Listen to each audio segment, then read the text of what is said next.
కార్మికులకు ఉచితంగా ఉత్తమ వైద్య సేవలు అందజేయాలనే లక్ష్యంతోనే ఈఎస్ఐ ఆసుపత్రులను ఏర్పాటు చేయడం జరిగిందని, అయితే అటువంటి లక్ష్యానికి విఘాతం కలిగించే విధంగా ప్రవర్తించే వైద్యుల సిబ్బందిని ఏమాత్రం ఉపేక్షించబోమని మంత్రి వాసంశెట్టి సుభాష్ హెచ్చరించారు. రాజమండ్రి ఈఎస్ఐ వైద్యులు సిబ్బంది విధుల పట్ల చూపుతున్న నిర్లక్ష్య ధోరణిని స్వయంగా గమనించిన తదుపరి 5 వైద్యులను 4 అవుట్సోర్సింగ్ సిబ్బందిని సస్పెండ్ చేయడం జరిగిందని ఆయన తెలిపారు. రాష్ట్ర సచివాలయం పబ్లిసిటీ సెల్ లో నిర్వహించిన పాత్రికేయుల సమావేశంలో మంత్రి వాసంశెట్టి సుభాష్ మాట్లాడుతూ, రాజమండ్రి ఈఎస్ఐ వైద్యులు అలాగే సిబ్బంది విధుల పట్ల చూపుతున్న నిర్లక్ష్య ధోరణి వల్ల ఆసుపత్రిలో ఓపీ గరిష్టంగా 50 కూడా లేదని, అయితే వీరిని సస్పెండ్ చేసిన తదుపరి ఓపీ 170కి పెరిగిందనే విషయాన్ని ఆయన స్పష్టం చేశారు. తిరుపతి ఈఎస్ఐ ఆసుపత్రి వైద్యుల విధుల పట్ల ప్రత్యేక శ్రద్ధ చూపడం వల్ల ఆసుపత్రిలో చాలా మంచి వైద్య సేవలు అందజేయడం జరుగుతోందని, అక్కడ ఓపీ దాదాపు 350 దాకా ఉందన్నారు. విధుల పట్ల నిర్లక్ష్యం వహించే ఈఎస్ఐ వైద్యుల సిబ్బందిపై వేటు తప్పదన్నారు. ఆరోగ్యాలతో ఆడుకుంటా ఉన్నారు రాజమండ్రి ఈఎస్ఐ హాస్పిటల్ వాళ్ళని కార్మిక సంఘాలన్నీ కూడా రోడ్లు ఎక్కడం జరిగింది. ఆ రోజునే అక్కడ సిబ్బందిని అంతా మా డైరెక్టర్ గారు ఒక చోటకి చేర్చి, ఇది కరెక్ట్ కాదు, మీరు విధులకు సరిగ్గా హాజరు కావట్లేదు, మేము యాక్షన్ తీసుకోవాల్సి ఉంటుంది అని వెంటనే చెప్పడం జరిగింది. ఆ రోజున మాత్రం మేము ఎవరం వాళ్ళ మీద చర్యలు తీసుకోలేదు. కంటిన్యూస్గా సుమారు 3 సార్లు మళ్ళీ వాళ్ళని వాన్ చేయడం కూడా జరిగింది. ఎలా ఉందంటే వ్యవస్థ, మేము అక్కడికి వెళ్ళేలోగానే మేము వస్తున్నామన్న ఇంటిమేషన్ వాళ్ళకి అంది, మరి వెంటనే హాస్పిటల్ నుంచే కొన్ని ఫోన్లు వెళ్ళటం, మేము వెళ్ళేసరికి అక్కడికి హాజరవటం జరుగుతూ ఉంది. ఇది వెంటనే ఈ విషయాన్ని అశ్రద్ధ వహిస్తున్నారని మేము అక్కడికి వచ్చి ఓపీని బట్టి ఒక అవగాహనకు వచ్చి, నేను ఒక్కడనే వెళ్ళాలని సామాన్యుడి కింద అక్కడికి వెళ్ళటం, వెళ్ళిన వెంటనే అక్కడ పేషెంట్ని పట్టించుకోకుండా సుమారు ఓ బ్లడ్ టెస్ట్కి 5 అవర్స్ పట్టడం టైము.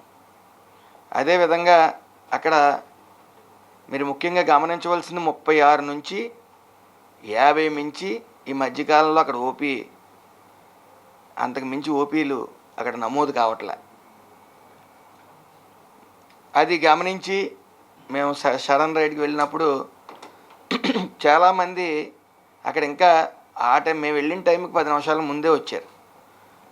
అంటే మేము సుమారు 12:30-1 గంటకి వెళ్తే 1 గంట ముందు వచ్చిన జనాలు కూడా ఉన్నారు. మరి దీని మీద సివియర్ యాక్షన్ తీసుకోవాలని చెప్పి ఎన్నిసార్లు చెప్పినా అశ్రద్ధ వహిస్తున్నారని చెప్పి డైరెక్టర్ గారికి చెప్పగానే ఆయన 9 మందిని సస్పెండ్ చేయడం జరిగింది. జరిగిన తర్వాత ఈరోజు నిన్న ఓపీ 170, 50 నుంచి 170కి పెరిగింది. అంటే పూర్తిగా అశ్రద్ధ వహిస్తూ ఉన్నారు. కొద్ది ల్యాబ్ ఎక్విప్మెంట్ అనేది లేకపోవటం వాస్తవం. అది కనీసం ఓపీ అన్నా నమోదు చేసుకోవాలి కదా. ఒక పేషెంటు హాస్పిటల్కి వచ్చినప్పుడు అతను ఏ రోగం నిర్ధారించి, లేకపోతే అక్కడ దానికి సంబంధించిన ఎక్విప్మెంట్ లేదంటే వాళ్ళు బయటికి వెళ్ళే పరిస్థితి ఉంటుంది. కనీసం ఓపీ కూడా చూడని వైను. ఇలాంటి పరిస్థితుల్లో సస్పెన్షన్ కరెక్ట్ అని చెప్పి ఓ నిర్ధారణకు వచ్చి మరి డైరెక్టర్ గారు కూడా యాక్షన్ తీసుకోవడం జరిగింది. ముఖ్యంగా నేను తిరుపతికి వెళ్ళినప్పుడు కూడా ఈ రాజమండ్రి పరిస్థితులకి విభిన్నంగా ఉన్నాయి.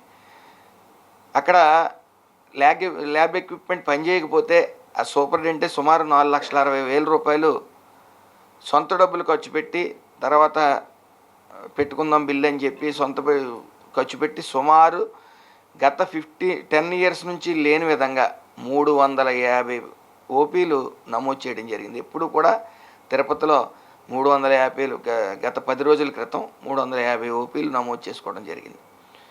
అక్కడ ఫుల్ కమిట్మెంట్తో పనిచేస్తూ ఉన్నారు. అలాగే అక్కడ కూడా కొద్ది ఎక్విప్మెంట్ లోపం అనేది ఉంది. దాన్ని కూడా మేము ఫైనాన్స్కి పంపించడం జరిగింది. అతి త్వరలో ఫుల్లీ ఎక్విప్మెంట్ అక్కడ పంపడం జరుగుతుంది ప్రతి చోట కూడా.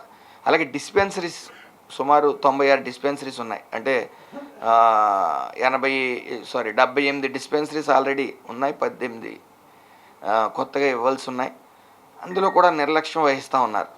ఇందులో మేము చెప్పదలిచేది ఒకటే, ఎక్కడ నిర్లక్ష్యం వహించినా ఈసారి క్షమించడం అనేది ఉండదు, సస్పెండ్ చేయడమే, అందులో సందేహం లేదు. ఎందుకంటే ఐపీ మా దృష్టిలో విఐపి.